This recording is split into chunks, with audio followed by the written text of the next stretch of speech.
Maya Chen had always been different from other girls her age. While her classmates spent their evenings watching movies or gossiping about boys, she was in her backyard practicing combat moves she learned from YouTube videos. Her parents thought it was just a phase, but Maya knew better. She felt something burning inside her, a need to prove herself in ways that traditional paths couldn't satisfy.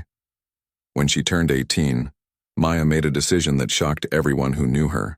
She walked into the military recruitment office in downtown Phoenix and signed up for the most demanding training program available. The recruiter, a gruff sergeant with 20 years of experience, looked at her small frame and delicate features with obvious doubt. "You sure about this, sweetheart?"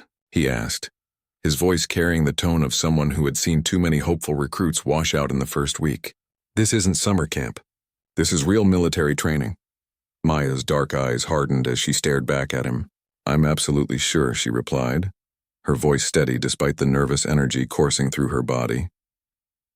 3 weeks later, Maya found herself standing in formation with 49 other recruits at Camp Pendleton. The California sun beat down mercilessly on the training grounds as Drill Sergeant Rodriguez paced in front of them like a predator, sizing up his prey. Maya was one of only 6 women in the group, and she was by far the smallest person there. The other recruits had already started making jokes about her. During the first week, when she struggled to complete the initial physical fitness test, she heard whispers and snickers from behind her. "Tiny Dancer," they called her. "Pocket-sized soldier." The name stung, but Maya kept her mouth shut and pushed forward. The real mockery began during hand-to-hand combat training. Sergeant Rodriguez paired everyone up for sparring exercises, and Maya consistently found herself matched against recruits who outweighed her by 50 pounds or more. Time after time, she was thrown to the ground, pinned, or forced to tap out. Each defeat brought fresh waves of laughter from the other trainees. "Maybe you should try the Air Force," suggested Derek Thompson, a 6-foot-tall former college football player who had become the unofficial leader of the male recruits. "I hear they have nice desk jobs for your people like you." Even some of the female recruits began to distance themselves from Maya. They were struggling enough to prove themselves, without being associated with someone who seemed destined to fail. Sarah Martinez, a tough former gang member from East Los Angeles, shook her head after watching Maya get defeated in yet another sparring match. "Girl, you need to face reality," Sarah told her during chow time. "This isn't for everyone. There's no shame in admitting you made a mistake." But Maya refused to quit. Every morning, she was the first one awake, doing extra push-ups and sit-ups before reveille.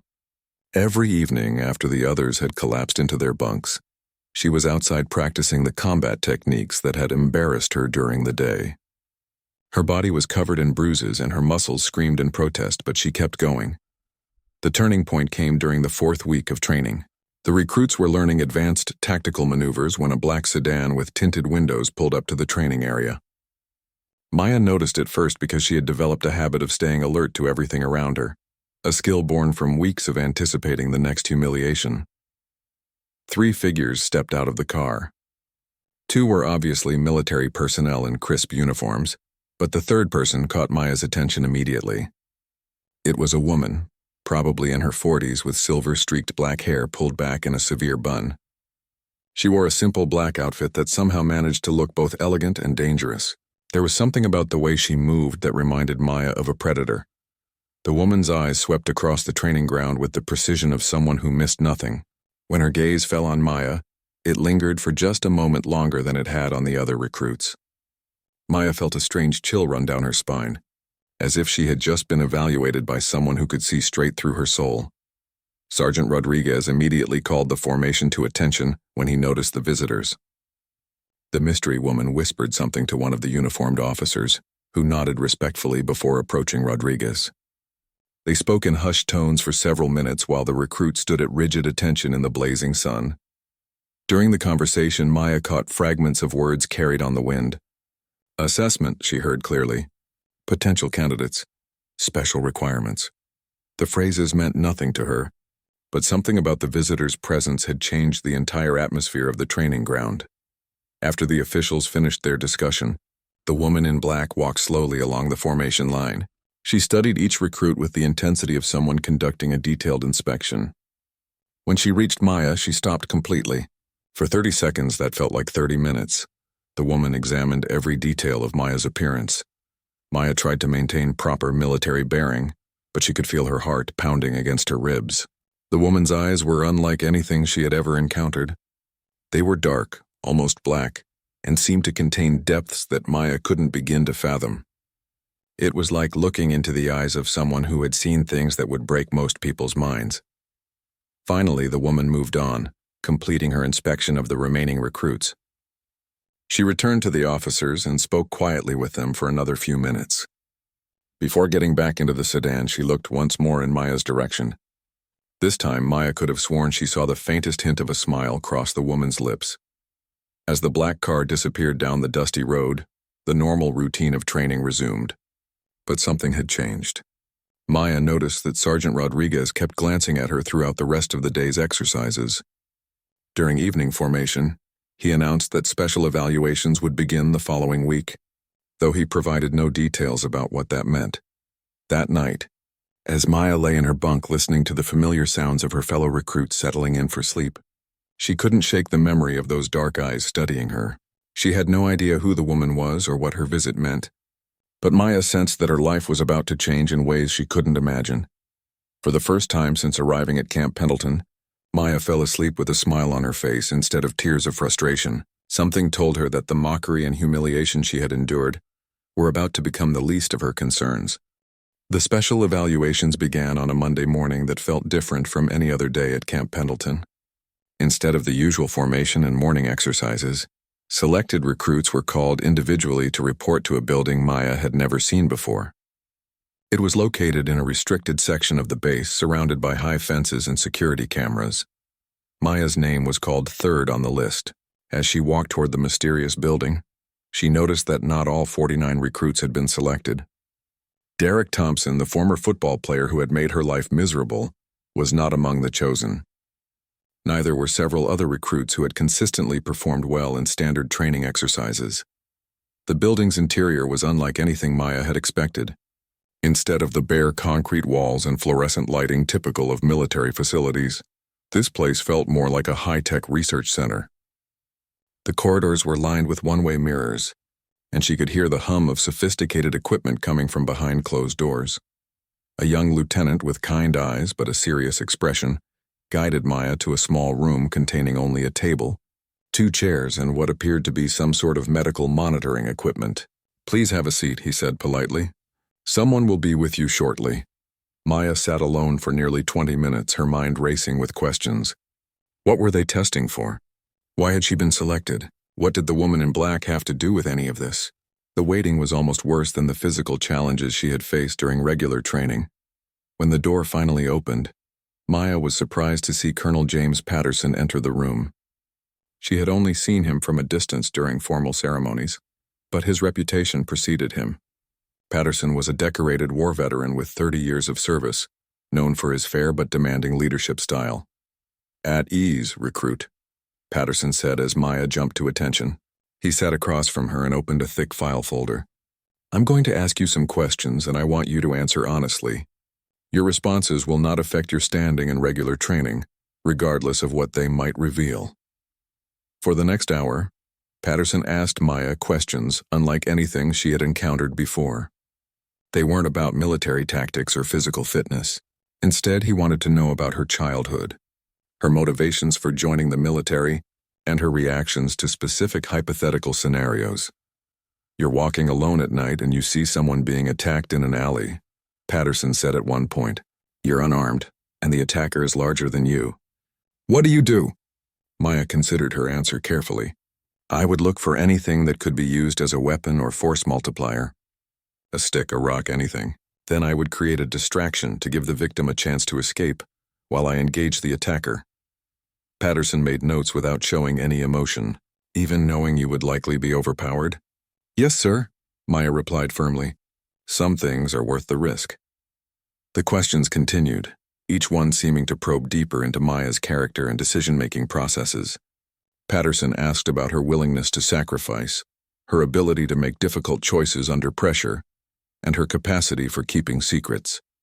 Throughout the interview, Maya sensed she was being evaluated for something far beyond standard military service.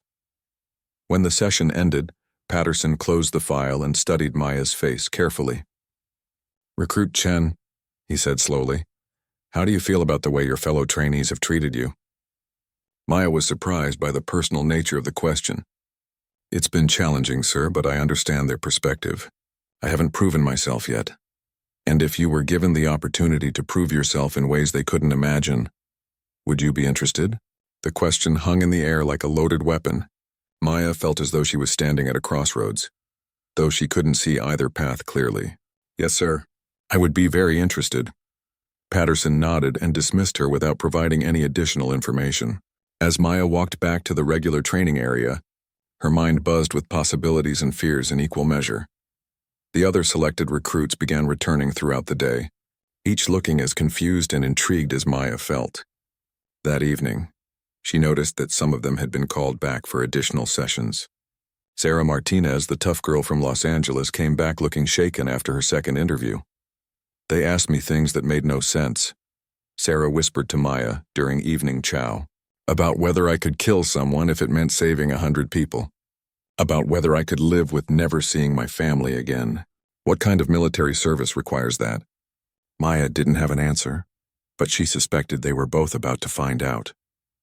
2 days later, Colonel Patterson assembled the 12 recruits who had completed the special evaluations. They stood in formation outside the mysterious building while he paced in front of them with his hands clasped behind his back. "What I'm about to tell you is classified at the highest levels," Patterson began.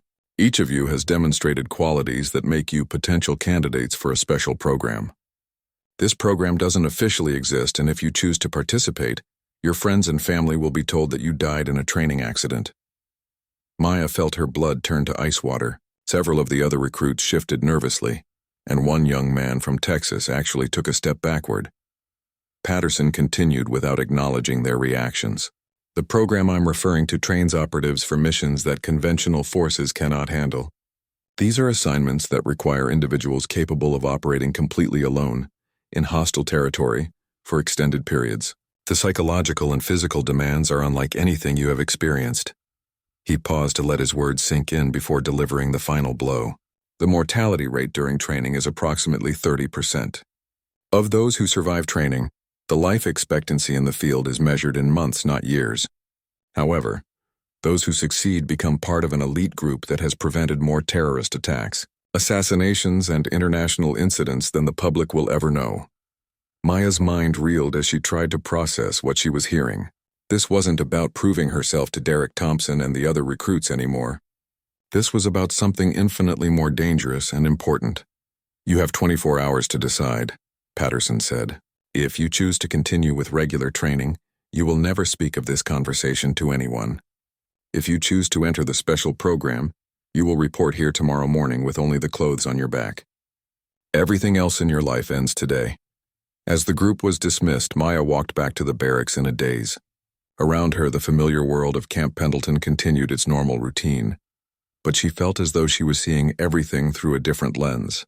The other recruits were preparing for careers as soldiers, but Maya was being offered something else entirely.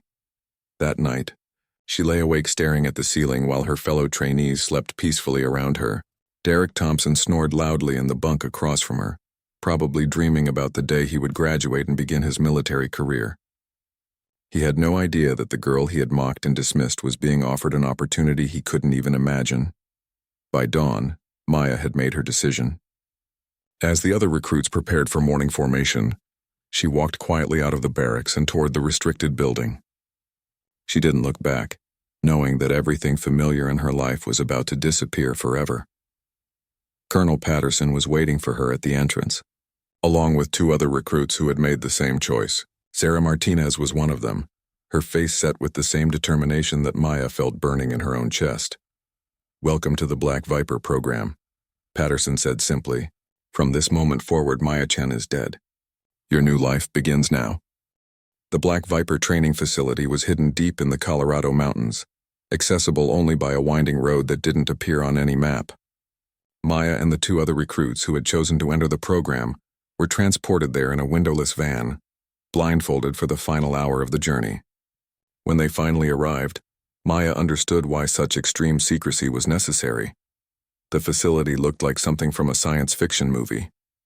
Built into the mountainside itself, it was a maze of tunnels, training rooms, and laboratories that seemed to extend endlessly into the rock.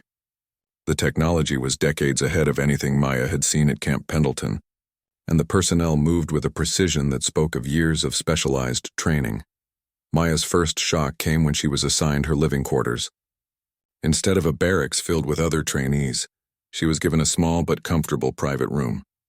"Isolation is part of the training," explained Commander Helen Cross, the woman in black who had visited Camp Pendleton. "Black Viper operatives work alone. You need to become comfortable with solitude." Commander Cross had an aura of danger that made even Colonel Patterson seem approachable by comparison. Her voice was soft, almost hypnotic, but her eyes held the cold calculation of someone who had killed without hesitation. When she spoke, everyone listened with complete attention. "You are here because you possess certain psychological traits that cannot be taught," Cross told the 3 new recruits during their first briefing. "However, possessing the right mindset is only the beginning. The next 18 months will determine whether you have what it takes to become operational." The training began immediately, and was unlike anything Maya could have imagined. The physical component made her previous military training look like a children's game. She learned to climb sheer rock faces in complete darkness, to swim underwater for distances that should have been impossible, and to fight with weapons she had never seen before. But the physical challenges were nothing compared to the psychological conditioning. Maya was placed in sensory deprivation chambers for hours at a time, forced to maintain her sanity while her mind tried to fill the silence with hallucinations. She was subjected to interrogation techniques designed to break the strongest personalities, then taught to use those same techniques on others. The most difficult aspect of the training was learning to suppress her natural human reactions. During one particularly brutal exercise, Maya was forced to watch videos of real violence and torture, while maintaining a steady heart rate and normal breathing pattern. The instructors monitored her vital signs constantly, pushing her to develop an almost inhuman level of emotional control. "Empathy is a luxury that Black Viper operatives cannot afford," Commander Cross explained during one of their rare one-on-one sessions. "You will be required to do things that would destroy a normal person's mind. The only way to survive is to learn to compartmentalize your emotions completely." Sarah Martinez, Maya's fellow trainee from Camp Pendleton, struggled with this aspect of the program more than the others. Maya often heard her crying quietly in her room at night, though Sarah always appeared composed during training. The 3rd recruit, a former Marine named David Walsh, seemed to adapt more easily to the psychological demands, which worried Maya more than if he had struggled like Sarah. 3 months into the program, Sarah disappeared. One morning, her room was empty, and the instructors acted as though she had never existed. Maya never found out whether Sarah had been eliminated from the program, had quit, or had suffered a more permanent fate. The uncertainty was part of the psychological pressure, designed to keep the remaining trainees focused on their own survival. The weapons training was the most intense Maya had ever experienced. She learned to kill with everything from her bare hands to exotic poisons that left no trace. Her instructors taught her to use firearms with supernatural accuracy, to construct explosives from common household items, and to hack into computer systems that supposedly couldn't be breached. But the most important skill she learned was how to become invisible. Not literally, but in the sense of blending into any environment so completely that people forgot she was there. Maya spent weeks practicing different accents, studying body language, and learning to alter her appearance so dramatically that she became an entirely different person. "A Black Viper operative is a ghost," Commander Cross told her during an advanced stealth exercise. "You exist when the mission requires it, and you disappear when the mission is complete. Your personal identity is a tool to be used and discarded as necessary." The training scenarios became increasingly realistic and disturbing. Maya found herself in mock situations where she had to choose between saving innocent lives and completing her mission. The instructors made it clear that in the real world, the mission always came first, regardless of the human cost. During one particularly challenging exercise, Maya was given the identity of a college student and told to infiltrate a group of environmental activists. Her mission was to identify the group's leader and gather intelligence on their planned protests. The exercise lasted 3 weeks, during which Maya actually lived with the activists, ate with them, and listened to their passionate speeches about saving the planet when, The exercise ended and Maya was told to identify the leader for elimination. She found herself hesitating for the first time since entering the program. The young woman she was supposed to target reminded her of her former self, idealistic, determined, and completely unaware of the darker forces operating in the world. Commander Cross noticed Maya's hesitation immediately. "Personal attachment is a weakness that will get you killed," she said coldly. "If you cannot separate your emotions from your mission, you will never become operational." That night, Maya lay in her narrow bunk and stared at the ceiling, wondering what she was becoming.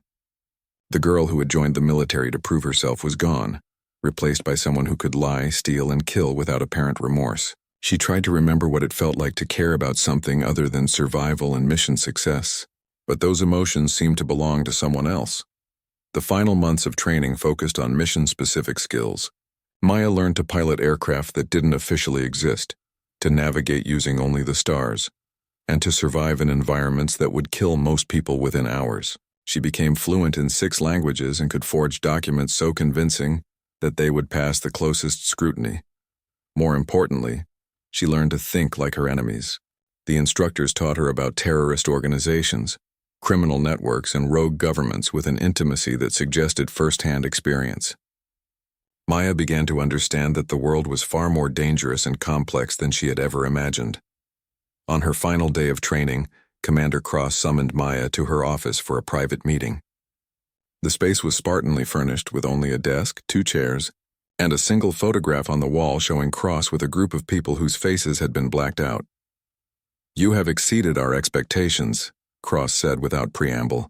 "Your psychological profile indicates a rare combination of intelligence, adaptability, and moral flexibility. However, before you can become fully operational, there is one final test." Maya waited silently, having learned long ago not to ask questions unless specifically invited to do so. Cross slid a thin folder across the desk. Inside this folder is information about a real target. A terrorist cell leader who has been responsible for 17 bombing attacks across 3 countries. Intelligence indicates that he is planning something significantly more devastating than his previous work. Maya opened the folder and studied the photographs and intelligence reports inside. The target was a middle-aged man with kind eyes and a gentle smile, who looked more like a grandfather than a mass murderer. "Your mission is to locate this individual and eliminate him," Cross continued. "You will have complete autonomy in terms of method and timing. This is not an exercise. This is your first operational assignment, and failure is not an option." As Maya left the commander's office with the folder in her hand, she realized that her transformation was complete. The frightened girl who had been mocked during basic training no longer existed. In her place stood someone far more dangerous than Derek Thompson, and the other recruits could have possibly imagined. As Maya prepared to leave Prague, she reflected on how completely she had transformed since her days at Camp Pendleton. The girl who had been mocked for her weakness had become someone capable of coldly murdering a man while holding his hand and offering comfort. She felt neither guilt nor satisfaction about Hassan's death, only the professional pride that comes from completing a difficult mission successfully, Commander. Cross's response to her mission report was characteristically brief, well executed. Await further instructions. Maya realized that she had officially become what the Black Viper program had designed her to be. A ghost who could appear anywhere, eliminate any target, and disappear without leaving a trace. Maya's second assignment came 6 months after Prague, but the world had changed dramatically in the intervening time. Intelligence reports indicated that Hassan's death had triggered a power struggle within his terrorist network that resulted in the emergence of an even more dangerous leader. The new threat was someone Maya never could have anticipated, Sarah Martinez, her former fellow trainee who had disappeared from the Black Viper program. Commander Cross delivered the briefing personally, which Maya had learned was never a good sign. They met in a safe house in Montreal, a nondescript apartment that could have belonged to any middle-class family. Cross looked exactly the same as always, but Maya detected an unusual tension in her voice when she began explaining the mission. "Sarah Martinez did not wash out of the program as you were led to believe," Cross said without preamble. "She was recruited by a competing intelligence service while still in training. We believe she was turned by Russian operatives who had infiltrated our selection process. Maya absorbed this information without showing any emotion, though internally she felt a complex mixture of betrayal and professional concern. She had genuinely liked Sarah during their time at Camp Pendleton, and learning that her friend had become an enemy operative was deeply unsettling. Cross continued her briefing with clinical precision. Martinez has been operating under the code name Red Scorpion and has been responsible for eliminating at least 6 American assets in Eastern Europe over the past year.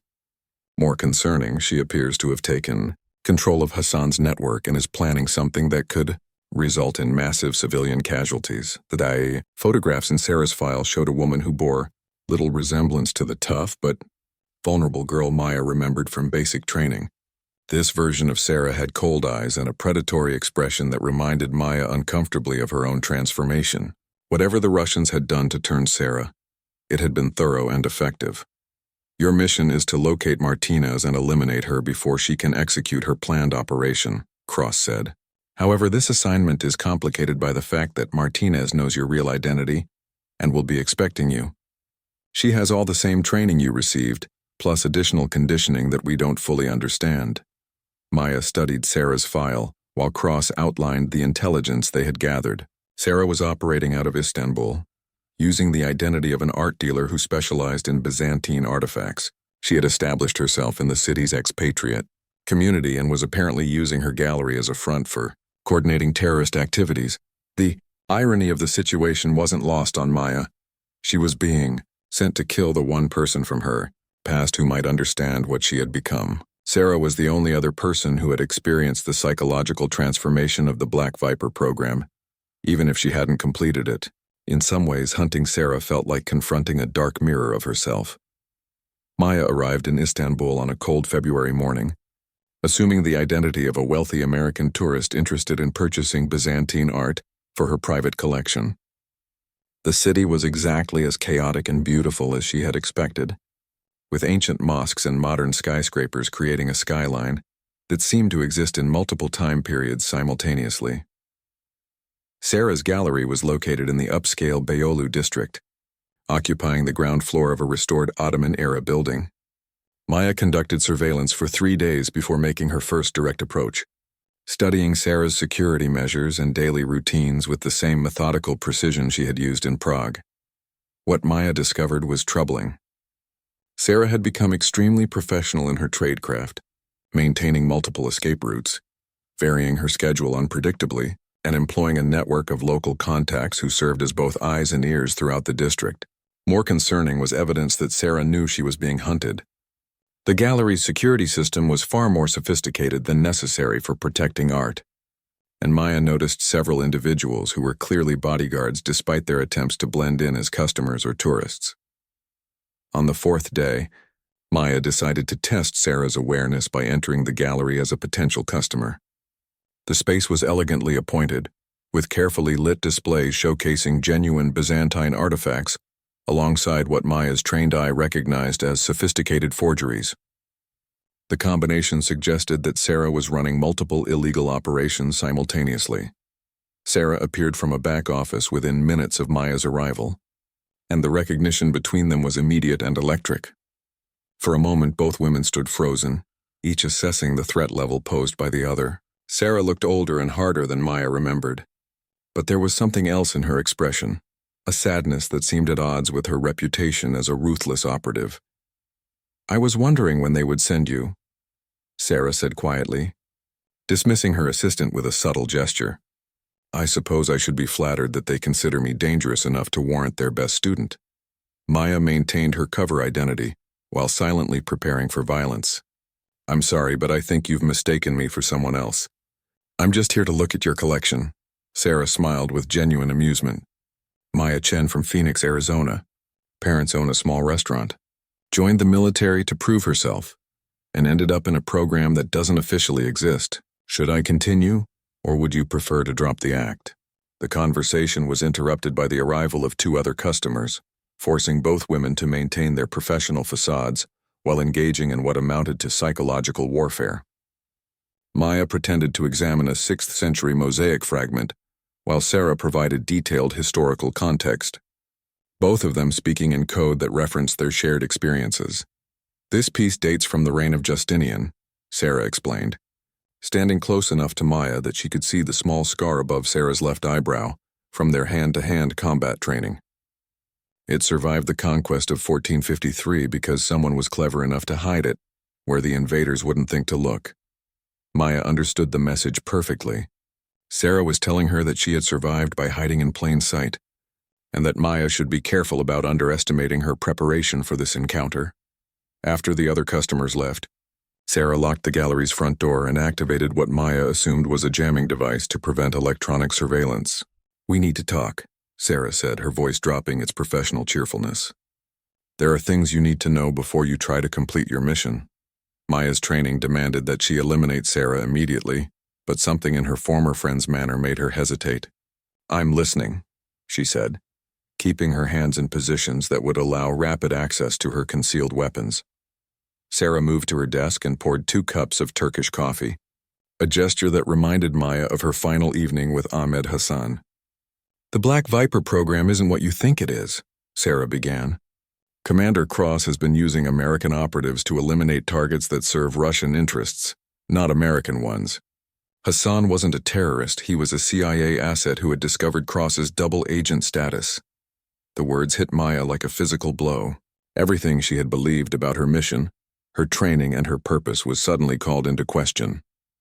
"You're lying," she said, though even as she spoke, pieces of a darker puzzle began falling into place in her mind.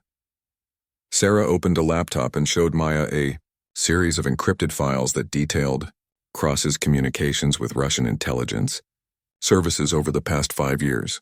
The evidence was overwhelming and terrifyingly convincing. Cross had been systematically eliminating American assets while feeding intelligence to Moscow, using Black Viper operatives as unwitting tools in her betrayal. "I discovered this during my final training exercise," Sarah explained. "When I tried to report it through proper channels, I realized that Cross had allies throughout the intelligence community. The Russians offered me protection in exchange for my cooperation, but what they really wanted was someone who could stop the Black Viper program from the inside." Maya studied the files with growing horror as she realized the scope of Cross's treachery. Every mission she had been told would protect American interests had actually advanced Russian objectives. She had become an assassin in service of the very enemy she thought she was fighting. "Why should I believe you?" Maya asked, though she was already convinced by the evidence before her. "Because they sent you to kill me instead of bringing me back for questioning," Sarah replied. "If Cross really believed I was just a Russian recruit, she would want to interrogate me to learn what I had told them. The fact that your orders are to eliminate me proves that she knows I discovered her betrayal." The conversation was interrupted by the sound of vehicles surrounding the building. Through the gallery's windows, Maya could see armed men taking positions in the street outside. Sarah's expression shifted from sadness to grim determination as she activated several hidden weapon systems that Maya hadn't detected during her surveillance. "Cross didn't trust you to complete this mission based on orders alone," Sarah said, checking the action on a submachine gun that had emerged from a concealed compartment. "She's here to make sure I die today, regardless of whether you're willing to kill me." Maya found herself in an impossible situation. Her training demanded loyalty to her commander and completion of her mission, but the evidence Sarah had shown her suggested that loyalty would make her complicit in treason. As gunfire erupted outside the gallery, Maya realized that her next decision would determine not only her own fate, but potentially the future of American intelligence operations. Sarah handed Maya a pistol and took position behind a reinforced counter. "I know this is hard to process," she said, "but right now you have to choose whether you're going to help me fight our way out of here, or whether you're going to let Cross's people kill us both to cover up her crimes." Maya took the weapon and moved to a defensive position, her mind racing through the implications of everything she had learned. In the space of 20 minutes, her entire worldview had been shattered and rebuilt. The girl who had wanted to prove herself at Camp Pendleton could never have imagined that her journey would lead to a moment where she had to choose between following orders and serving her country. As the first Russian operatives breached the gallery's defenses, Maya made her choice. She opened fire alongside Sarah, officially becoming a rogue agent in the eyes of the Black Viper program. Whatever happened next, there would be no going back to the life she had known. The firefight in Sarah's gallery lasted exactly 17 minutes. But it felt like hours to Maya, as she processed the complete upheaval of everything she had believed about her life and mission. She and Sarah fought with the precision of their Black Viper training, but they were outnumbered 3-1 by Cross's assault team. The ancient building's thick walls provided excellent cover, but Maya knew they couldn't hold their position indefinitely. "There's a tunnel system beneath the building," Sarah shouted over the gunfire as she reloaded her weapon. "It connects to the old Ottoman cisterns that run throughout this district. If we can reach the basement, we have a chance." Maya provided covering fire while Sarah activated what appeared to be a sophisticated demolition system built into the gallery's structure. "You had an escape plan," Maya observed with professional admiration. "I've been preparing for this day since I learned the truth about Cross," Sarah replied grimly. "I knew eventually she would send someone I cared about to kill me." The admission that Sarah still cared about her hit Maya harder than she expected. In their brutal world of deception and assassination, genuine human connections had become impossibly rare.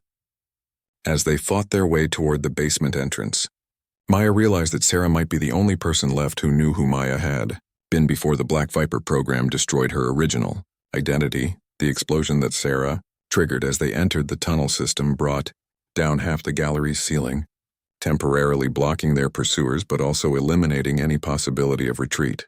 Maya followed Sarah through a maze of underground passages that seemed to date back centuries, their footsteps echoing off stone walls that had witnessed the rise and fall of empires.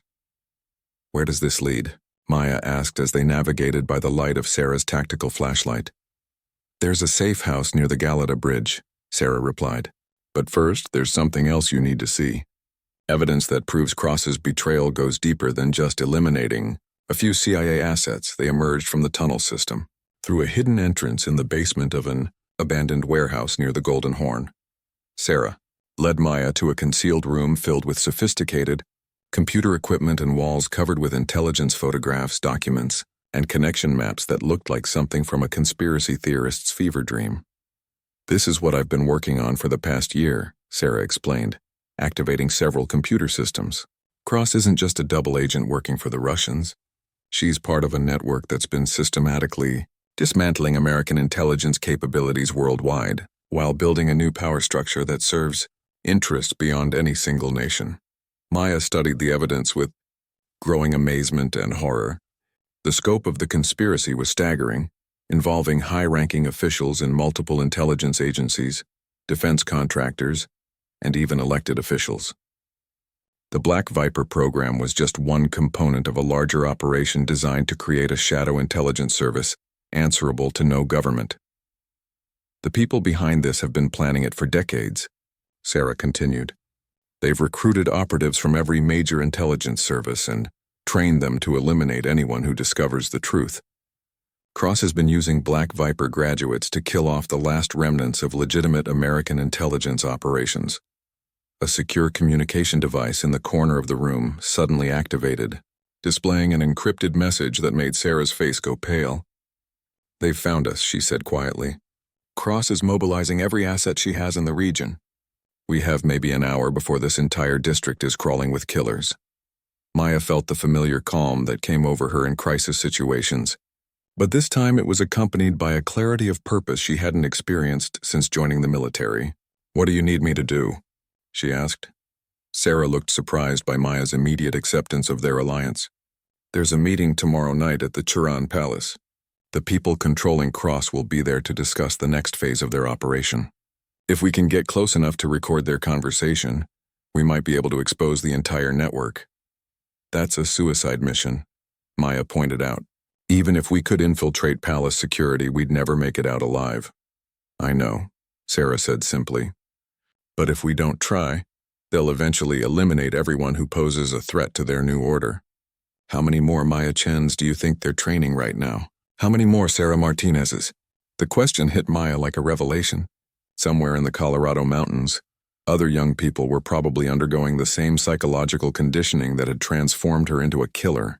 They were being molded into weapons that would be used against their own country, just as she had been. Maya spent the next few hours studying Sarah's intelligence files and planning their infiltration of the palace meeting. The target was a private gathering disguised as a cultural fundraiser. attended by wealthy expatriates and local dignitaries who had no idea they were providing cover for an international conspiracy. As they worked together, Maya gradually began to remember what it felt like to have a partner she could trust completely.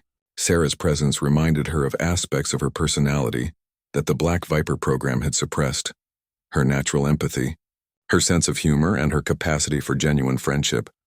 "Do you ever wonder who we might have been if we'd never entered that program?" Sarah asked during a brief break in their planning. Maya considered the question carefully. "Sometimes I try to remember what it felt like to care about something other than completing missions. But that person seems like someone I knew a long time ago, not someone I actually was." "She's still in there," Sarah said with surprising gentleness. "The program couldn't destroy everything that made you who you are. They just buried it under layers of conditioning and trauma." The next evening, Maya and Sarah approached the Chiron Palace dressed as wealthy American tourists attending the fundraiser. Their weapons were concealed in places that would escape casual detection, and they carried forged invitations that would pass initial scrutiny. Maya had altered her appearance enough to avoid recognition by any Black Viper operatives who might be providing security. The palace was exactly as opulent as Maya had expected, with marble floors, crystal chandeliers, and artwork that probably cost more than most people earned in a lifetime. The guests were a mixture of diplomats, business people, and cultural elites who seemed genuinely unaware that they were attending a cover event for international espionage. Maya and Sarah split up to cover more ground, maintaining contact through nearly invisible earpieces as they searched for their real targets. After an hour of careful observation, Maya identified 3 individuals whose behavior suggested they were more than casual attendees. The breakthrough came when Maya recognized Commander Cross herself, dressed elegantly and moving through the crowd with the confidence of someone who belonged there. Cross was accompanied by 2 men Maya didn't recognize, but their bearing and alertness marked them as intelligence professionals. Maya shadowed Cross's group to a private room where they were joined by 4 other individuals. Through careful positioning and the use of sophisticated listening devices Sarah had provided, Maya was able to record nearly 30 minutes of conversation that detailed plans for operations across 3 continents. What she heard exceeded even Sarah's darkest theories about the conspiracy's scope.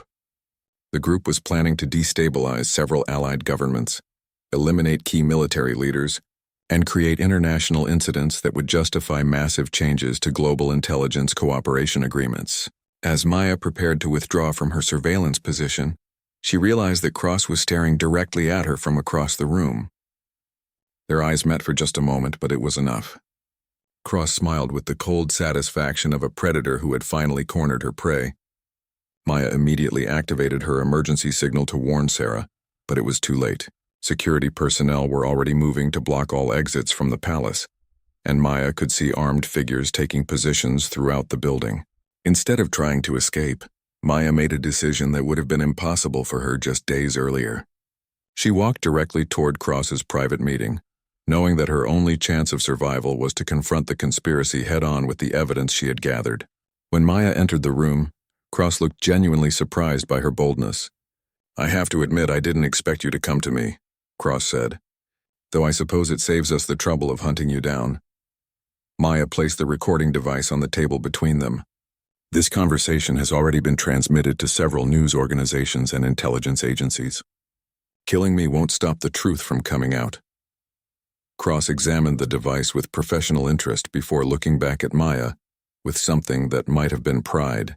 "You've exceeded my expectations once again. Unfortunately, you've also made yourself a threat that can't be tolerated." The final confrontation lasted only seconds, but in that brief time Maya finally understood what she had become and what she chose to be. When the palace security forces found the room, they discovered evidence of a struggle that would eventually lead to investigations spanning multiple countries and intelligence services. Commander Cross was dead, along with 3 other members of the conspiracy.